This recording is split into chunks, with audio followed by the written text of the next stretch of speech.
Black history happens every day of the year. It helped me to express myself, to account for my perspective and actions. During Black History Month, we make an extra effort to highlight the past, present, and future. There's a narrative that can be changed. We can change that. Today, we are celebrating the impact African Americans have made and continue to make in our community. We've come a long way, but we still have a long way to go.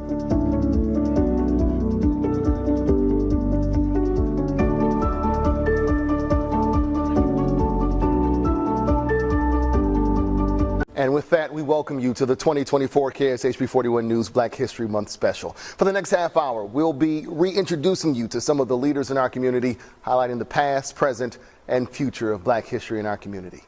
These are just some of the faces you'll see throughout the next 30 minutes, reminding you of all the ways African Americans have made an impact. You see, Black artists across Kansas City continue sharing their stories, and as KSHB 41 News reporter Leslie Delasport found out, some say the chief's success helps them create. It's a lot of great artists and it's a lot of great art, and it's a standard, right? It's a standard of putting out just not only great art, but describing yourself, and that takes openness, takes vulnerability, takes you putting like your soul within the painting. Local Kansas City artists Deontay Thomas and Deontay Howard say every brushstroke tells a story. We have individually and just like collectively throughout the nation gone through, like there's a whole different lens of how we see life. And that lens is portrayed in how we do our art. While their paintings are different, the story of being a Black person in the arts is the same as they work to represent a community. Hey, there is somebody that's here that looks like me, that's from this, that can say, this is what I've been through, this is what you'll have to go through, this is how you navigate that. Especially during the tough times where many Black artists may struggle to find their worth or find venues to showcase their work. Knowing how to price your art, knowing how to finish your art, knowing how to set up a collection of art and price that based off of the entirety and not just one. But Howard says now living in Kansas City, Black artists are getting more exposure thanks to our state-of-the-art team. I thank them because it could have went another 2 months and I could have been had my artist block. There's always been like this I love art type of thing in the city, but it was very low key. And because of like the exposure that the Chiefs is getting and bringing to the city, it's like, well, all these artists happen to have been here. It's like, and now we're seeing them. No matter the season, both Howard and Thomas say as Black artists in KC, they will help create a picture of what it means to be Black in the arts. We coming through. Hear us, see us, support us. In Kansas City, Leslie Delasport, KSHB 41 News. Kansas City put a spotlight on African Americans in the arts this Black History Month. In fact, on the first day of February, the mayor appointed a Black poet laureate. Not only will I be a rainbow in someone else's cloud and share my light, I will help others to do so as well. In February, Black poets took center stage in Kansas City. KSHB 41's Megan Abundance passed the mic to local artists on a big night for their medium.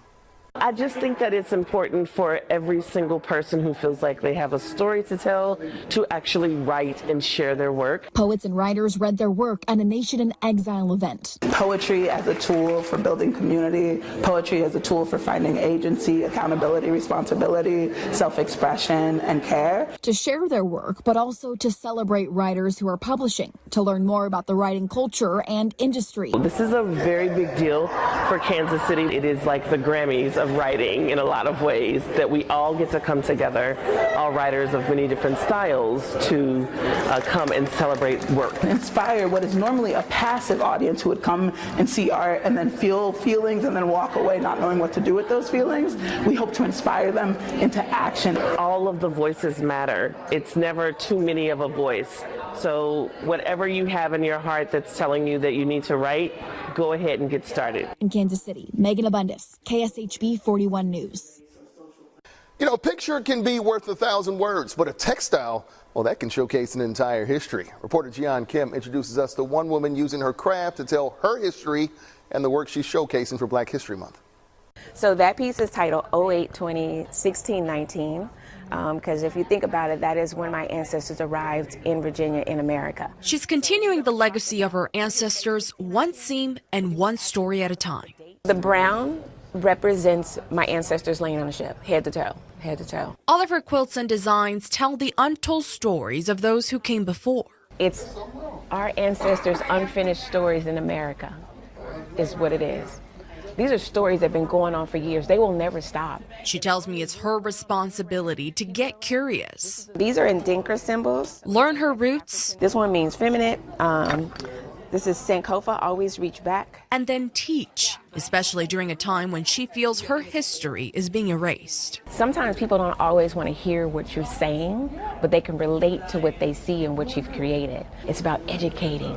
It's the Sankofa. It's reaching back to pull forward. So this Black History Month, she's using red, black, and green to honor the Afro-American flag. The flag's 100th anniversary was overlooked in 2020 because of the pandemic. A total of 13 pieces, each one with a pearl on the bottom left corner for her mom and a purple heart for her father, who served in World War II. So this is my mother, that's my father. Today, she's sharing this collection at the Kansas City VA Medical Center to honor him and other veterans like John. I love the creativity of any artist, but then when you start focusing on our history, it's a whole different layer, because we experience life, a little bit different than everybody else. It's not all pain. A lot of it is celebration. A lot of it is reflection. A lot of it is resistance.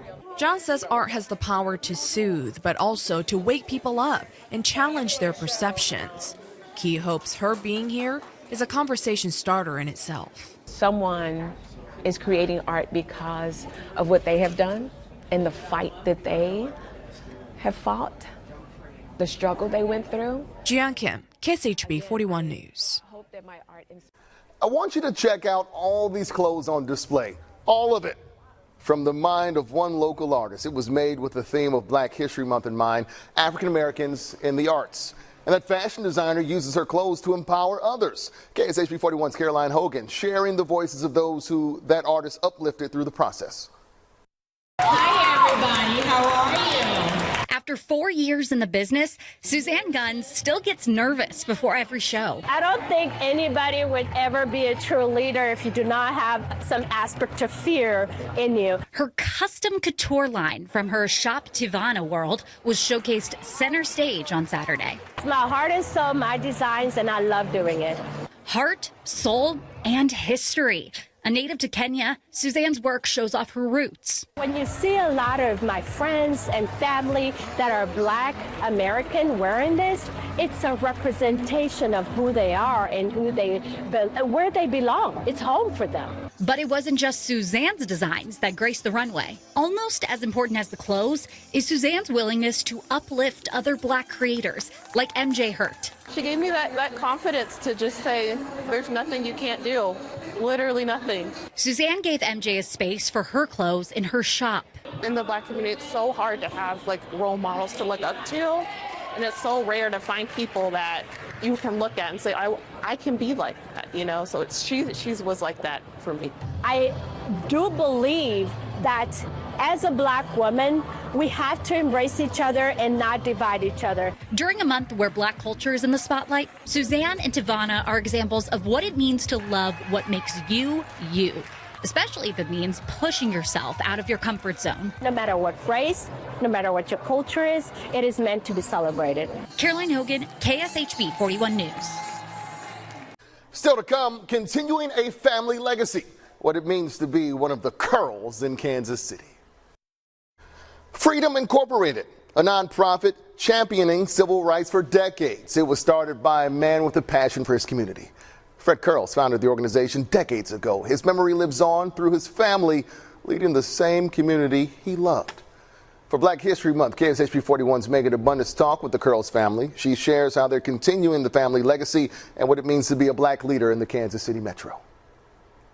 It's pretty much a requirement. I don't think you can live in Kansas City and have the last name of Curls and not be involved in politics. It's the Curl family business. So what African Americans did is they created their own. We've all had to canvass neighborhoods or pass out ballots on election day. Monica Curls will tell you all about her family, state legislators, school board members, and city councilors, all focused on community development. It's so interesting when people are so negative about politics, or, oh, I'm not a politician, but I grew up around politicians. So for me, they were loving and they were committed to the community and they were, about sacrifice. Public servants striving for political engagement. My grandfather was one of the founders of Freedom Incorporated, which is a black political organization here in Kansas City, and they've been influencing politics for decades. And so my grandfather was one of the founding members. My dad was its president during some of its really pivotal years. Now on display, an exhibit honoring Fred Curls and his family's work. So very proud.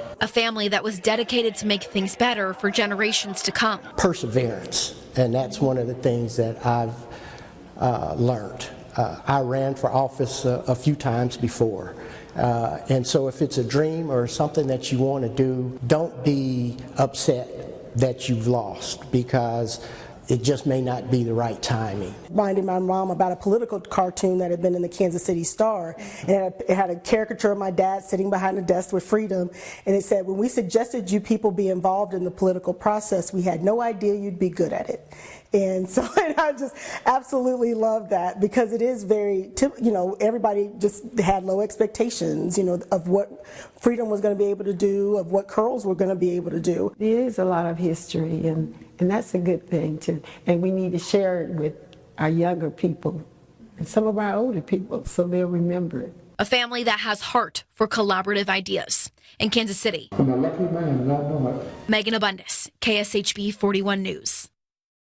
If you want a closer look at their history, the museum is open for free Thursday through Sunday. Coming up, a church restored. How upkeeping history will affect the present and future. We are taking time to show you a Parkville church with rich history that will soon be getting upgrades, all thanks to a recent federal grant. Ray Daniel shares its importance in the Parkville community. Walking on this hill in Parkville, Missouri, history stands tall. We are so proud of it, just knowing all this history. We were brought up in this church from infants to adulthood. Washington Chapel CME, a church these sisters grew up in. We are now part of the history of this church. It was built back in 1907 by former slaves and college students.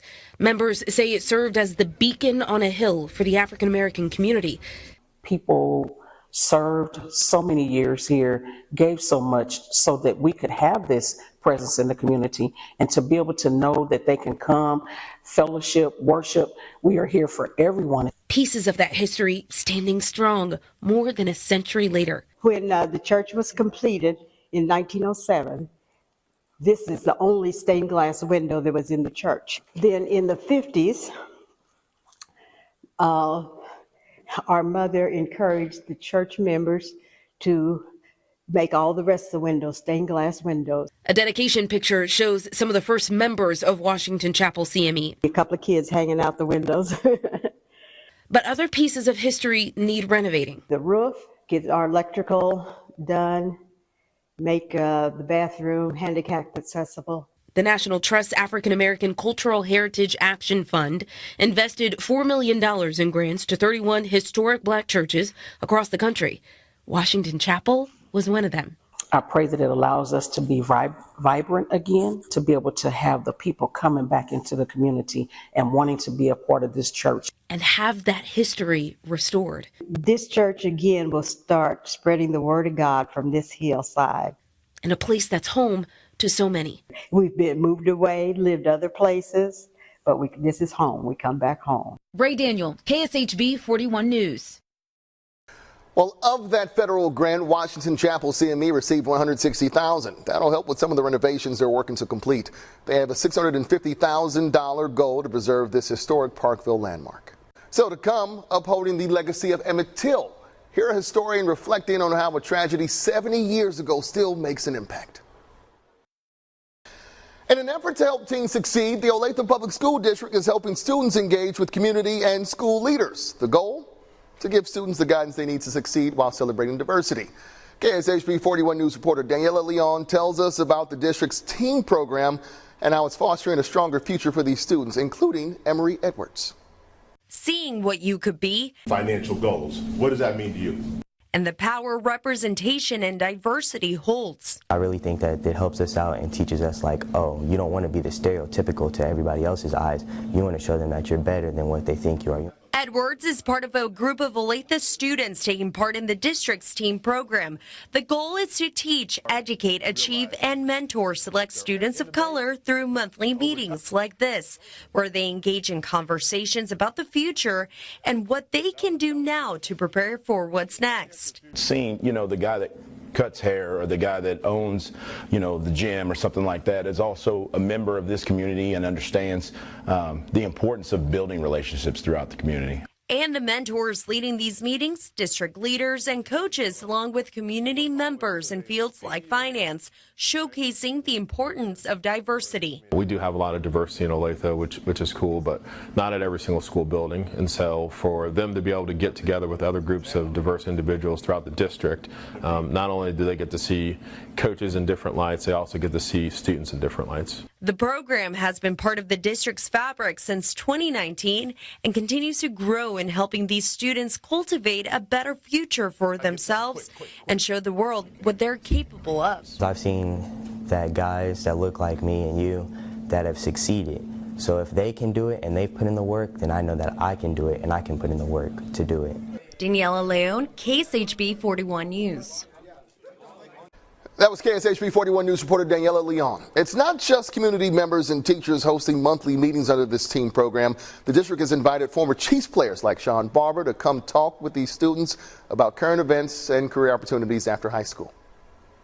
Going from the present to the past, the story of Emmett Till, seen right here. It turned the nation's attention toward racial injustice all in the South nearly 70 years ago. It's a story that's still told today in history books and in museums. KSHB 41's Alyssa Jackson heard the voices of historians and a living witness at a traveling exhibit in the Spencer Museum of Art. Emmett Till's story can be described in many ways, but as a 14-year-old who was brutally murdered for being accused of offending a white woman, stolen innocence is fitting. There's many pictures about his boyhood, which kind of means the robbery took effect. Jim Nunnally was nearly the same age as Till when he heard of his death. I think I remember most of wondering what it meant. In fact, I was 13. While Till was visiting family in Mississippi in 1955, he went shopping at a store owned by a white family, the Bryants. Someone accused Till of whistling at Carolyn Bryant. Till was kidnapped, beaten, shot, and with a metal fan tied to his neck with barbed wire, thrown into the river. And I can remember walking around wondering, am I next? Nunnally stands inside the Spencer Museum of Art's Emmett Till exhibit, and he's reminded of parallels from being a teenage boy in 1955. There were no counselors or any guidelines on what to do when some catastrophe occurs. It was kind of like you had to work it out yourself. While Professor Dave Tell's experience growing up does not mirror Nunnally's, a large focal point of his work and research has been Till's murder. If you start on the day Till was murdered in 1955, you have to count 49 years and 11 months before the state of Mississippi dropped a single dollar on telling the Till story. Today there are plenty of reminders, including this exhibit named after the famous words of Till's mother, Emmett Till and Mamie Till Mobley, "Let the world see." The body had been shipped on a train from Mississippi back to Chicago. It had come off the train and it was locked, and the lock was sealed with the state seal of Mississippi under, orders not to be opened. And Mamie famously said, "Let the world see what they've done to my boy." A companion exhibit, One History, Two Versions, is partially a reminder that racial injustice is not an experience of the past. Violence against Black people that is very recent, from Trayvon Martin to Breonna Taylor to George Floyd, but we also wanted to highlight some of the more positive parts of Emmett and Mamie's story. So really drawing connections between the love between a mother and her son. The mixed feelings Nunnally felt processing this as a teen are in a way comparative to his feelings after taking in this exhibit. So I don't know whether to be happy that there's an event commemorating it, or rather to be sad. The world has seen and heard every grueling part of Till's story. When you're all grown up now, like Nunnally, Till's story isn't just a part of history books. It was a part of his life. James Weldon Johnson said it best. It says, lest we forget. In Lawrence, Alyssa Jackson, KSHB 41 News. You know, all the people we've highlighted in this special doing their part to advance Black excellence. As we work to be a voice for everyone, we want to pass the mic to those who are making a difference in our community, and we will continue to uplift these voices outside of Black History Month, because after all, Black history is American history beyond the month of February. Thank you for joining us. Be sure to have a good one.